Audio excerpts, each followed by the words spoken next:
ಈ ಬಾರಿ ಕಾಂಗ್ರೆಸ್ಗಿಂತಲೂ ಹೆಚ್ಚು ಅಸಮಾಧಾನ ಕಂಡುಬರುತ್ತಿದ್ದು ಬಿಜೆಪಿಯಲ್ಲಿ. ಇದಕ್ಕೆ ಸ್ಪಷ್ಟ ಉದಾಹರಣೆ ಇದೀಗ ಬಿಜೆಪಿ ರಾಜ್ಯಾಧ್ಯಕ್ಷರ ಊರಿನಲ್ಲೇ ಬಂಡಾಯದ ಬಿಸಿ ಎದ್ದಿದೆ. ಪುತ್ತೂರು ನಳಿನ್ ಕುಮಾರ್ ಕಟೀಲ್ ಅವರ ಊರು. ಇಲ್ಲಿ ಈಗ ಬಂಡಾಯದ ಅಲೆ ಎದ್ದಿದೆ. ಹಿಂದೂ ಮುಖಂಡ ಅರುಣ್ ಕುಮಾರ್ ಪುತ್ತಿಲ ಕಳೆದ ಬಾರಿ ಟಿಕೆಟ್ ಆಕಾಂಕ್ಷಿಯಾಗಿದ್ದರು. ಈ ಬಾರಿ ಕೊನೆ ಕ್ಷಣದಲ್ಲಿ ಅರುಣ್ ಕುಮಾರ್ ಅವರಿಗೆ ಟಿಕೆಟ್ ಕೈ ತಪ್ಪಿದೆ. ಈ ಒಂದು ನಡೆ ಕಾರ್ಯಕರ್ತರ ಆಕ್ರೋಶಕ್ಕೆ ಕಾರಣವಾಗಿದೆ. ಬಿಜೆಪಿ ಜಾತಿ ಸಮೀಕರಣ ಒಕ್ಕಲಿಗ ಸಮುದಾಯಕ್ಕೆ ಸೇರಿದ ಆಶಾ ತಿಮ್ಮಪ್ಪ ಗೌಡ ಅವರಿಗೆ ಟಿಕೆಟ್ ಅನ್ನು ನೀಡಿತ್ತು. ಹಿಂದೂ ಕಾರ್ಯಕರ್ತರಿಂದ ಪಕ್ಷೇತರವಾಗಿ ಸ್ಪರ್ಧೆ ಮಾಡುವಂತೆ ಪುತ್ತಿಲಗೆ ಒತ್ತಾಯ ಕೇಳಿ ಬಂದಿತ್ತು. ಈ ಹಿನ್ನೆಲೆಯಲ್ಲಿ ಪಕ್ಷೇತರ ಅಭ್ಯರ್ಥಿಯಾಗಿ ಪುತ್ತಿಲ ಅವರು ಸೋಮವಾರ ನಾಮಪತ್ರ ಸಲ್ಲಿಸಲಿದ್ದಾರೆ.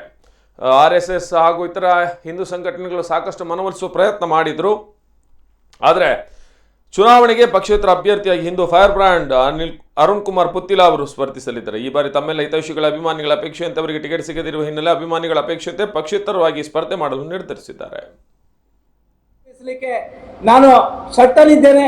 ಮೊನ್ನೆ ಆ ಒಂದು ಚುನಾವಣೆಯ ಕುರಿತು ನಡೆಸಿದಂತಹ ಪೂರ್ವಭಾವಿ ಸಭೆಯಲ್ಲಿ ನಾನು ಹೇಳಿದಂತೆ ಈ ಕ್ಷೇತ್ರದ ಜನತೆ ಇಟ್ಟಿರತಕ್ಕಂತಹ ವಿಶ್ವಾಸಗಳು, ಅವರು ನೀಡಿರತಕ್ಕಂತಹ ಒಂದು ಆಶೀರ್ವಾದಕ್ಕೆ ಚ್ಯುತಿ ಬಾರದಂತಹ ರೀತಿಯಲ್ಲಿ 5 ವರ್ಷ ಕೆಲಸ ಮಾಡಲಿಕ್ಕೆ ನನಗೆ ಪೂರಕವಾಗಿರ್ತಕ್ಕಂತಹ ಶಕ್ತಿಯನ್ನು ಮಹಾಲಿಂಗೇಶ್ವರ ದೇವರು ಮತ್ತು ನಂಬಿರತಕ್ಕಂಥ ಎಲ್ಲರೂ ದೇವರು ನಮಗೆ ಆಶೀರ್ವಾದ ಮಾಡ್ತಾರೆ ಅನ್ನತಕ್ಕಂಥ ವಿಶ್ವಾಸ ನಮ್ಮ ಜೊತೆಗಿದೆ.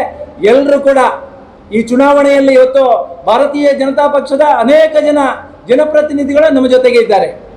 ಪಕ್ಷಕ್ಕೋಸ್ಕರ, ಸಂಘಟನೆಗೋಸ್ಕರ, ರಾಷ್ಟ್ರೀಯ ಸ್ವಯಂ ಸೇವಕ ಸಂಘಕ್ಕೋಸ್ಕರ ಎಲ್ಲವನ್ನ ಆದರ್ಶವನ್ನ ಸಮಾಜಕ್ಕೆ ಕೊಟ್ಟಿರ್ತಕ್ಕಂಥ ಅನೇಕ ಜನರ ಹಿರಿಯರ ಆಶೀರ್ವಾದ ನಮ್ಮ ಜೊತೆಗಿದೆ.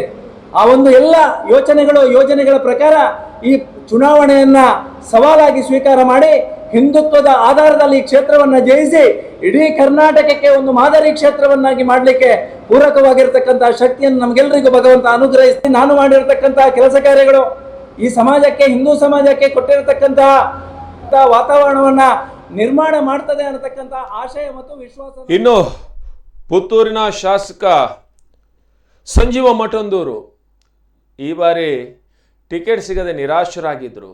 ಒಂದಷ್ಟು ಬೇಸರವನ್ನು ವ್ಯಕ್ತಪಡಿಸಿದರು. ಈ ಟಿಕೆಟ್ನ ಕಸರತ್ತು ನಡೆಯುವ ವೇಳೆಯಲ್ಲೇ ಅವರ ಬಗ್ಗೆ ಒಂದು ಆರೋಪ ಕೇಳಿ ಬಂದಿತ್ತು. ಅದಾದ ಬಳಿಕ ಪಕ್ಷ ಅವರಿಗೆ ಟಿಕೆಟನ್ನು ನಿರಾಕರಿಸಿತು. ಆಶಾ ತಿಮ್ಮಪ್ಪ ಗೌಡ ಅವರಿಗೆ ಟಿಕೆಟನ್ನು ನೀಡಿತು. ಸದ್ಯ ಬೇಸರವನ್ನೆಲ್ಲ ಮರೆಮಾಚಿ ಸಕ್ರಿಯವಾಗಿ ಕಣಕ್ಕಿಳಿದಿದ್ದಾರೆ ಸಂಜೀವ ಮಠಂದೂರು. ಬಿಜೆಪಿ ಅಭ್ಯರ್ಥಿ ಪರ ಸಂಪೂರ್ಣವಾಗಿ ಸಹಕಾರ ನೀಡೋದಾಗಿ ಸಂಜೀವ ಮಠಂದೂರು ಹೇಳಿದರು. ಆ ರೀತಿಯಾಗಿ ಇವತ್ತು ಈ ಚುನಾವಣೆಯನ್ನು ಇಲ್ಲಿ ಮಾಡ್ತಾ ಇದೆ.